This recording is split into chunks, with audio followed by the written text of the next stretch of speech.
toujours dans la deuxième cause des phénomènes paranormaux, qui est liée aux esprits de l'au-delà, il me reste à traiter des esprits des morts. Les esprits des morts, c'est-à-dire ceux qui ont été humains et qui ont perdu leur corps et qui sont vivants dans l'autre monde.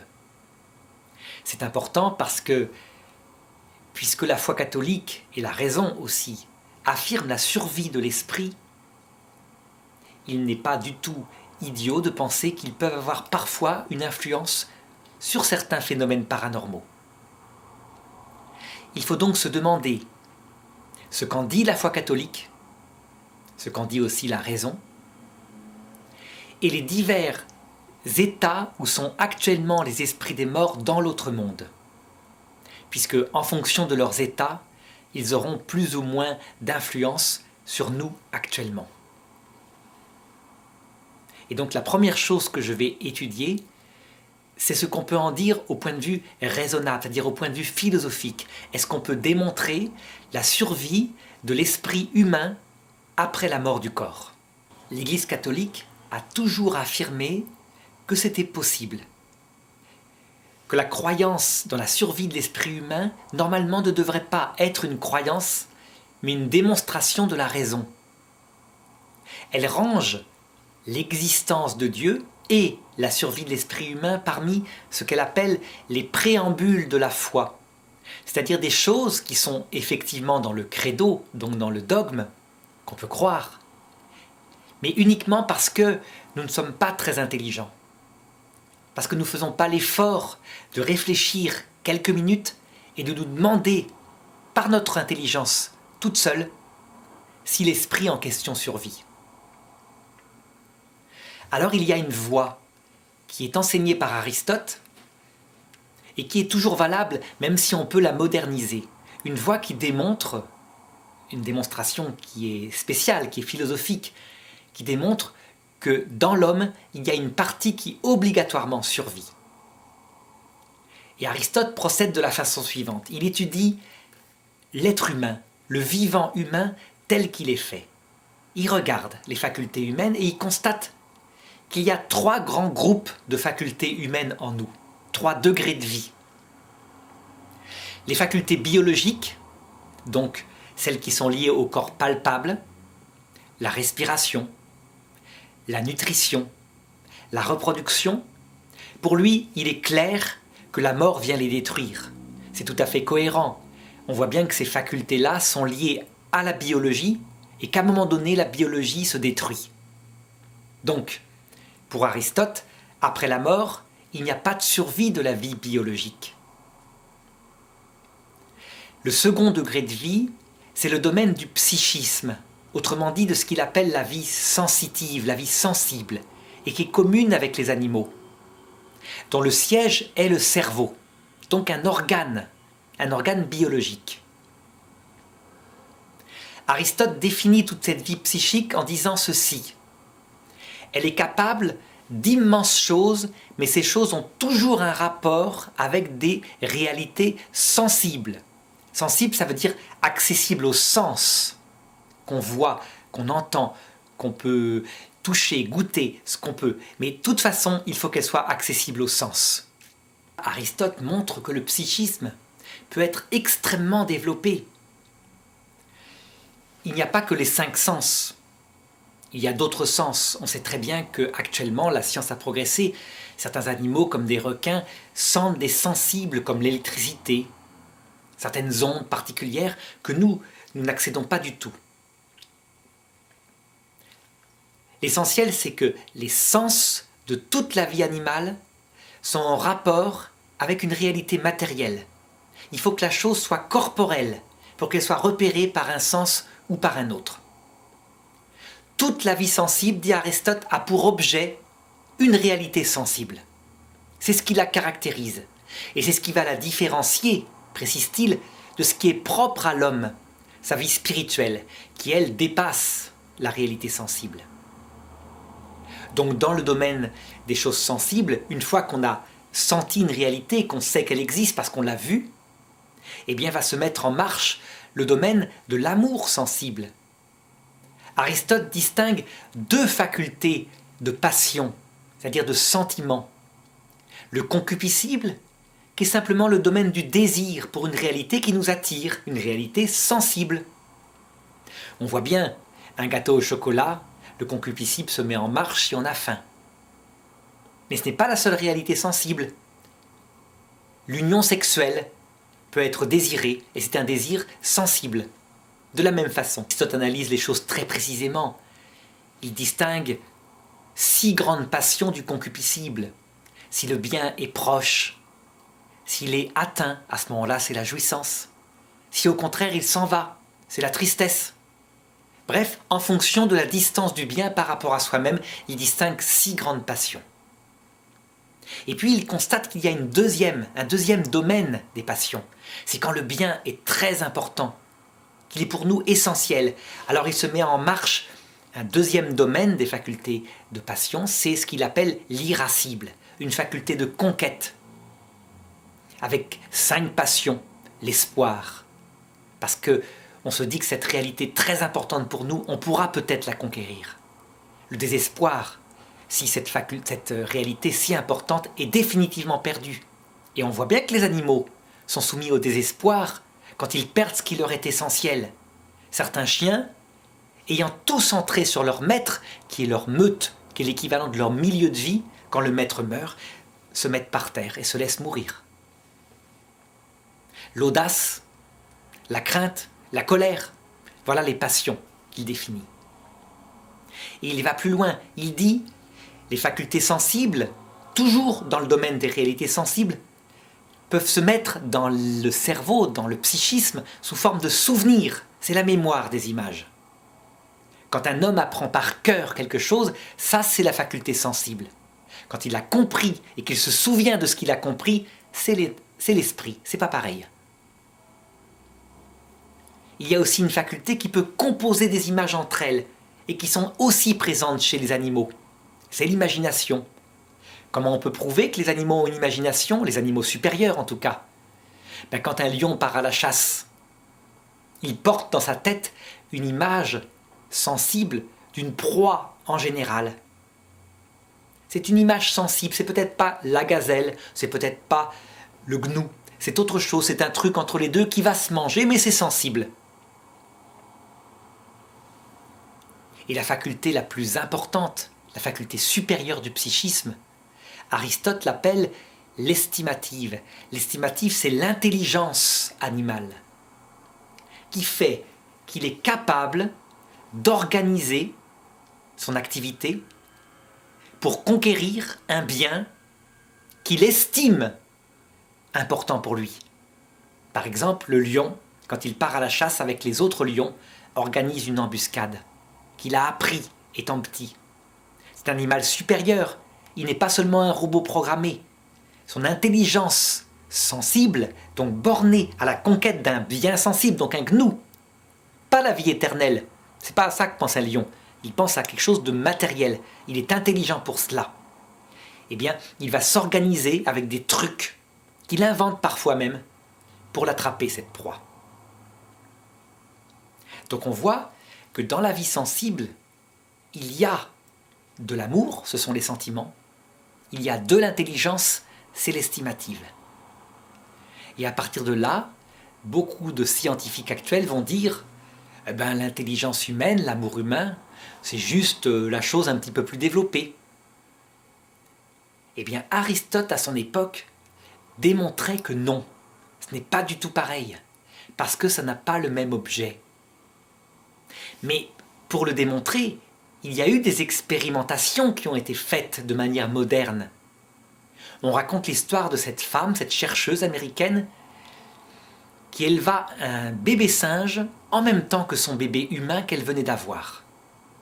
Et elle s'arrangeait pour parler aux deux en langage des sourds-muets afin de ne pas disturber, de ne pas perturber son expérimentation. Elle leur apprenait les mêmes choses au même moment. Et au début, le bébé singe était beaucoup plus dégourdi que le bébé humain. Au bout de peut-être 6 mois, le bébé singe pouvait amener un crayon rouge parce qu'il avait compris en langage des sourds-muets le mot rouge, le mot crayon, et qu'il savait unir les deux. Ça, c'est une preuve d'intelligence. Le petit bébé humain, en fonction de ça, était encore à l'état de tout petit nourrisson, incapable même de se retourner quand il était couché sur le ventre et de se retourner sur le dos. Et puis à un moment donné, le bébé humain se mit à se développer et développa les mêmes facultés, pouvant amener aussi un crayon rouge. Donc des choses sensibles au départ, pouvant reconnaître cette tache marron et dire que c'était un chat, chose sensible que peut faire le bébé singe. Or, on raconte que, alors que l'expérience durait depuis 2 ans et demi, 3 ans, on retrouva la guenon, la mère du petit singe, morte un matin dans la cage. Et la femme expliqua aux deux, en langage sourd-muet, qu'elle était morte, mais que son âme n'était pas là, était partie dans l'autre monde. Elle disait ça pour pas qu'ils aient du chagrin. Eh bien, le petit enfant, en langage sourd-muet, demandait « Il est où l'autre monde? Et qu'est-ce qu'elle fait? Est-ce qu'on la reverra ?» C'est possible à un enfant de 3 ans de poser des questions comme ça. Le bébé singe, lui, il secouait sa mère pour la réveiller. Il ne comprenait rien aux choses qui n'étaient plus sensibles, à savoir un esprit qui survit à un autre monde alors qu'il voyait sa mère concrètement là devant lui. Donc elle ne pouvait pas être dans un autre monde puisqu'elle était là. Le singe était borné au sensible et le bébé humain, déjà, à 2 ans et demi, 3 ans, était capable de comprendre une réalité dépassant le sensible. Oh, certes, à partir du sensible. Il paraît qu'il demanda à la dame si on verrait le singe, la maman singe, voler avec les oiseaux dans le ciel, puisqu'il était au ciel. Et il fallut qu'elle explique que le ciel, c'était une façon de parler d'un autre monde. Eh bien, il comprit. Il suffisait qu'on lui explique. Tandis qu'au singe, on ne put jamais expliquer ces choses-là. Donc, on voit bien, la faculté du singe est une intelligence, mais avec un domaine très précis. L'objet, c'est la réalité sensible. Et on voit apparaître chez l'être humain, à partir de sa petite enfance, un autre niveau de vie, que le singe n'a pas du tout, parce qu'il n'a pas le même objet que le singe. Une faculté qui est capable, non pas seulement de connaître les choses sensibles, mais potentiellement tout. Voilà une expérience, par exemple. Un singe peut connaître les réalités matérielles qu'il voit, qu'il entend. Mais un singe n'arrive pas du tout à comprendre que cette pièce-là qui m'entoure est pleine d'air. Pourquoi? Parce que l'air, il ne le voit pas. Par contre, un singe peut tout à fait comprendre ce que c'est que le vent, parce que le vent, il le sent sur son pelage. Pourtant, l'air, c'est sensible. Eh bien, l'enfant, ce sera peut-être à l'âge de 6-7 ans, mais l'enfant comprend que cette pièce n'est pas vide, elle est pleine d'air. Il faut lui expliquer. Un singe est incapable de comprendre qu'actuellement, on est traversé par les ondes de la télévision. Pourquoi? Parce qu'il ne les voit pas.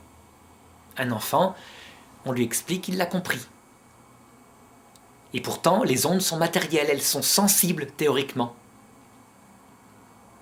Un singe peut comprendre, par exemple, ce que c'est qu'un félin. Un félin, c'est un concept abstrait. Ok, mais c'est un concept abstrait d'une réalité sensible, des chats, des gros chats, très très visibles. Donc il arrive à voir que s'il y a une panthère qui arrive et un lion, il y a quelque chose en rapport, ça veut dire gros chat. Mais un singe est incapable de comprendre un concept abstrait purement spirituel, comme par exemple la notion d'amitié, d'infini, d'éternité. Parce que dans l'amitié, il n'y a rien de sensible. On comprend ou on ne comprend pas qu'on est ami, qu'on a une seule volonté avec son ami. Dans la notion d'éternité, évidemment, quand on se le représente, nous les hommes, on a besoin d'une image, on se représente un long temps auquel on ajoute un autre bout de temps. Donc on se forme une image. Mais on comprend que ce n'est pas l'image, le concept est au-delà. L'éternité, c'est ce qui n'a pas de début, pas de fin. On peut même le comprendre en Dieu. C'est l'être même de Dieu qui est au-delà des temps. Le comprendre, oui, c'est une façon de parler. Le comprendre comme on peut, hein, avec des mots humains, évidemment. Sinon, il faudrait être Dieu pour comprendre l'éternité ou voir Dieu face à face. L'être humain est non seulement capable de comprendre les concepts spirituels abstraits, mais il est capable de comprendre les réalités spirituelles. Par exemple, la notion de Dieu, un être qui n'a pas de corps, qui est partout présent, qui est entièrement présent dans mon petit doigt, mais qui en même temps contient l'univers, l'homme peut comprendre. Le singe, jamais. La notion d'un pur esprit, un ange, un être qui serait fait d'une pensée. Une pensée, donc qui n'a pas de lieu. Un homme peut comprendre, pas un singe. De même pour la survie de l'esprit après la mort. Donc on voit bien, l'intelligence a pour objet potentiellement tout, y compris ce qui n'est pas représentable par un dessin. L'intelligence animale a besoin, ne peut comprendre qu'une réalité sensible. Aristote le disait. Et il faisait la même analyse pour ce qui est de l'amour animal et de l'amour humain. L'animal ne peut aimer que parce qu'il éprouve un sentiment. C'est normal, son amour est lié à une réalité qu'il voit d'abord, et deuxièmement, il faut qu'il éprouve un certain plaisir pour rester. Il est totalement dépendant de cela. L'être humain, certains êtres humains, peuvent non seulement aimer une réalité qu'ils ne voient pas comme Dieu, mais peuvent aimer alors qu'ils n'éprouvent plus de sentiments, ou qu'ils n'ont jamais éprouvé de sentiments, uniquement parce que c'est bien. Alors on dira, mais l'amour c'est sentimental forcément. Eh bien non, et on peut le comprendre facilement. Imaginons deux petits-enfants. L'un des deux adore sa grand-mère sentimentalement, il aime son charme, etc. Mais il ne vient jamais la voir. L'autre enfant n'a aucun sentiment pour sa grand-mère, mais il se dit, c'est ma grand-mère, elle est toute seule à l'hôpital, je vais la voir tous les jours. Lequel des deux aime le plus ? Ben c'est le second. C'est évident. Le premier a un amour sentimental, donc il aime le plaisir. Et le second a un amour qui vient de son intelligence et qui est en acte. Il n'y a pas d'amour spirituel, il y a des actes d'amour spirituel finalement, puisqu'ils viennent de l'intelligence qui agit. Eh bien cela c'est le propre de l'homme, l'animal en est incapable. Les animaux les plus tendres du monde, quand sa survie est en jeu, s'il a sa vieille mère qui est là, prenons même un animal social comme le loup, la vieille mère de toute la meute a eu un accident. Au début, ils vont l'aider, ils vont lui apporter de la nourriture, mais si elle met en danger la survie de la meute, ils l'abandonnent, ou même ils la tuent. L'être humain est capable d'aller voir sa grand-mère alors qu'elle dépense l'argent, uniquement parce que c'est sa grand-mère, et qu'il s'estime un devoir, elle lui a donné la vie par ses parents. Donc si on résume, d'après Aristote, il y a 3 degrés de vie. Et Aristote va pousser plus loin leur analyse en disant ceci. Normalement, dans la nature, on constate qu'une cause produit toujours un effet qui lui est proportionné. Ça veut dire qu'il lui ressemble. Exemple, si je donne un coup de poing dans la caméra qui est là, elle ne va pas se transformer en grenouille. L'effet cohérent, c'est qu'elle va tomber et se casser. Par contre, si elle se transforme en grenouille, c'est qu'il y a une autre cause cachée sous mon coup de poing. Un pouvoir magique, qui là, pour le coup, serait au minimum le créateur suprême, Dieu. Parce qu'on ne transforme pas une caméra en grenouille comme ça, même quand on est un ange. Tout est fait à une cause qui lui est proportionnée. Un effet miraculeux, il faut Dieu. Et un effet cohérent, c'est que un coup physique provoque un effet physique. Une parole intellectuelle, le fait de parler comme maintenant, provoque normalement une compréhension intellectuelle chez la personne qui écoute. C'est cohérent. Eh bien, Aristote fait remarquer ceci. Parmi les 2 degrés de vie humains qu'on constate, à savoir la vie biologique et la vie sensitive, donc ces 2 degrés de vie là ont une faculté, une opération qui est liée à du matériel. La vie biologique produit une reproduction des cellules biologiques, donc le corporel produit du corporel, et la vie sensible qui est lié à l'organe du cerveau, produit un effet qui est quand même matériel, puisqu'on voit, on entend une réalité qui est sensible, donc matérielle. Donc il y a un rapport, on voit bien. L'œil qui est matériel, c'est de manière cohérente, il voit une réalité matérielle qui s'appelle la couleur. Mon oreille qui est matérielle entend quelque chose qui est matériel, qui est une onde particulière, le son. Par contre, dit Aristote, comment expliquer que l'organe qui est le cerveau produise les facultés de l'esprit, à savoir l'intelligence spirituelle et la volonté libre? En effet, l'objet de l'intelligence, je viens de le montrer, ce n'est pas seulement le corps matériel. C'est sûr qu'on peut comprendre comment fonctionne un chien, qui est matériel. C'est aussi des choses qui n'ont aucun rapport avec la matière. Je l'ai dit, des concepts abstraits comme l'amour, l'éternité, et des réalités spirituelles comme Dieu, les anges, l'esprit, etc. Donc Aristote dit, est-il possible qu'un organe matériel produise un effet vital qui n'est pas matériel? Et il répond non.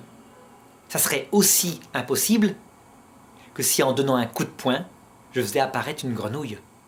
Il n'y a pas une cause proportionnée à l'effet. Et donc il en conclut, c'est qu'il y a dans l'homme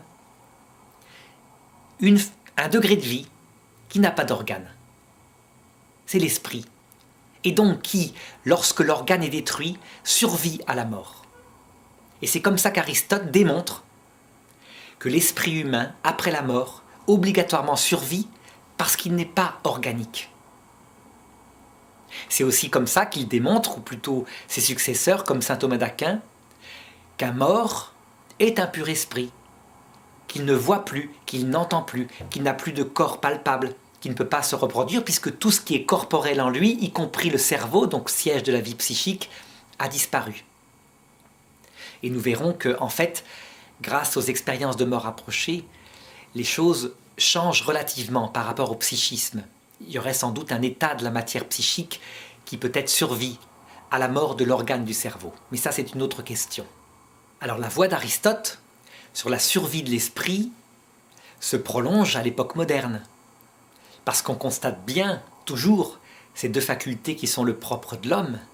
Mais on a progressé dans l'étude du corps biologique et on a constaté deux choses. D'abord, qu'entre les singes anthropoïdes, donc très proches de l'homme, et l'homme, la différence d'ADN est si petite qu'on ne trouve pas l'ADN de l'esprit. Et que deuxièmement, quand on fait des électroencéphalogrammes sur le cerveau humain, pour voir où se situe l'organe de cette intelligence propre à l'homme, qu'on constate de toute façon, on fabrique quand même des navettes spatiales, eh bien on s'aperçoit qu'il n'y a pas de lieu. On dirait que l'intelligence est partout où elle a besoin d'être.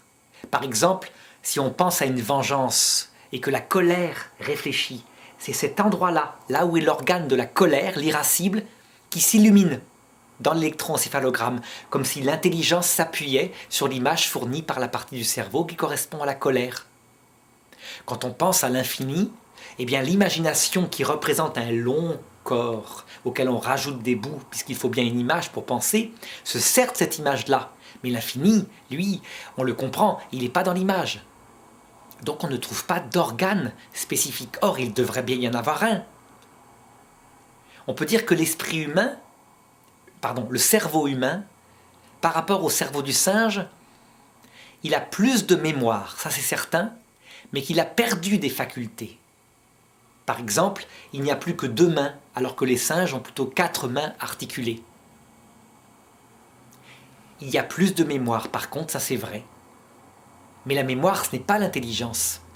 C'est juste le fait qu'on peut se souvenir de davantage de mots qu'un singe, qui lui est bloqué à 600, 700 mots maximum. Donc, on voit, la raison peut découvrir la survie de l'esprit après la mort. Mais il y a d'autres voies pour cela. Il y a une autre voie qui est récente, qui est moderne et qui apporte d'autres choses en philosophie.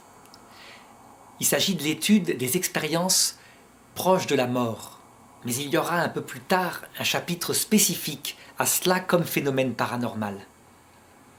Donc il s'agit d'une expérience récente qui n'a pas plus de 40 ans, où des gens ayant eu un arrêt cardiaque par exemple, dans un certain nombre de cas, prétendent sortir de leur corps et vivent une succession de 5 phases. D'abord, ils observent ce qui se passe autour d'eux, ils voient, ils entendent.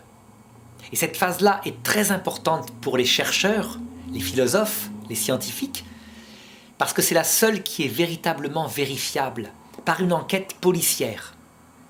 En ce sens que si la personne qui était en arrêt cardiaque, en état de mort clinique, a raconté des histoires, il doit être possible de confronter ce qu'elle prétend avoir vu pendant son arrêt cardiaque avec ce qui s'est réellement passé. Donc pour vérifier la réalité de cette expérience-là, cette première phase, les scientifiques actuellement, dans certaines salles de réanimation, élaborent des expériences nouvelles, comme par exemple des autocollants par-dessus les armoires, de telle façon qu'on ne puisse les voir que du plafond, pour calculer le nombre de fois où des témoins, des victimes de NDE, d'expériences proches de la mort, les ont vus. Eh bien, un certain nombre de gens en témoignent. Et c'est très important par rapport au sujet qui nous occupe. Si les morts, séparés de leur biologie, qui est là en arrêt, en mort clinique, l'électroencéphalogramme est en plat, ce qui veut dire que le cerveau est arrêté. Si les morts sont en dehors de leur corps, ou les gens qui approchent la mort pour être plus précis, mais qu'ils voient alors que l'organe est dans le corps, c'est donc que le cerveau, le corps humain, produit un organe double, un organe physique, invisible, dans une matière auquel nous n'avons pas accès actuellement par la science, et qui survit à la mort. Donc ce qui semble indiquer que les morts ne sont pas, comme le disaient Aristote et saint Thomas, des purs esprits, n'ayant plus que leur intelligence et leur volonté, mais qu'ils gardent tout leur psychisme, parce qu'apparemment le cerveau serait une machine à fabriquer un psychisme fait d'une matière psychique qu'on ne connaît pas encore. Donc c'est très intéressant. Ça voudrait dire que les morts se souviennent des parfums, des odeurs, et que quand les morts viennent voir les vivants, ils les voient, ils voient leur visage. En étudiant les NDE, on voit que les témoins racontent l'apparition de facultés paranormales qu'ils ne connaissaient pas jusqu'ici. Ils disent lire les pensées des gens qui entourent leur corps et qui essayent de les sauver. Ça ressemble à de la télépathie. Donc nous le verrons dans les phénomènes paranormaux un peu plus tard. Ils ont un effet de zoom, c'est-à-dire que leur sens est beaucoup plus performant. S'ils regardent une réalité toute petite, ils la voient comme s'ils avaient un microscope branché sur l'œil, etc., etc. Donc c'est très intéressant à étudier, et il y a là tout un domaine qui s'ouvre, et qui pourra peut-être un jour transformer en phénomènes normaux, connus par leur cause, des phénomènes qui actuellement sont paranormaux, comme la télépathie, etc. Les NDE présentent 4 autres phases plus profondes dont ce que racontent les témoins, mais ce n'est pas la peine de les étudier ici, je les verrai plutôt dans la leçon spécifiquement consacrée à cela. Et ces 4 phases, nous le verrons, ne sont pas démontrables, elles, au point de vue philosophique, mais on a de bons signes qui indiquent qu'elles sont absolument valables.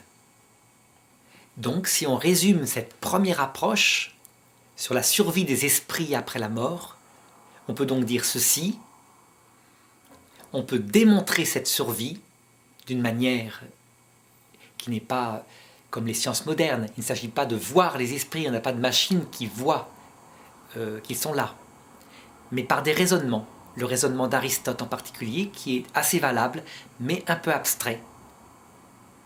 Et d'autre part, par l'étude des NDE, qui n'en est qu'à son début. Il faudra principalement étudier la première phase, celle de la décorporation. Ce sera alors une démonstration de type policier. Ça veut dire qu'on vérifiera que des témoins venant de toutes les religions ne mentent pas, parce qu'ils ont vu des choses qu'ils ne devaient pas voir étant en état d'arrêt cardiaque. D'autre part, Cela semble indiquer, toujours par la philosophie, que les morts ne sont pas des purs esprits, donc des intelligences et des volontés séparées, comme le pensait par exemple Platon, mais que les morts gardent ce qui est spécifiquement, ce qui est très important pour l'homme, du moins du point de vue de sa vie spirituelle, à savoir sa vie psychique, son mode de connaissance à travers les images. Je veux dire par là que nous gardons nos sensations, nos sentiments, nos souvenirs donc, les parfums de notre enfance, le visage de notre mère quand elle était jeune. C'est une chose très importante. Cela semble indiquer que nous sommes vraiment des personnes. Et que, pour l'éternité, celle qui a été notre maman reste dans nos souvenirs, celle qui a été notre maman.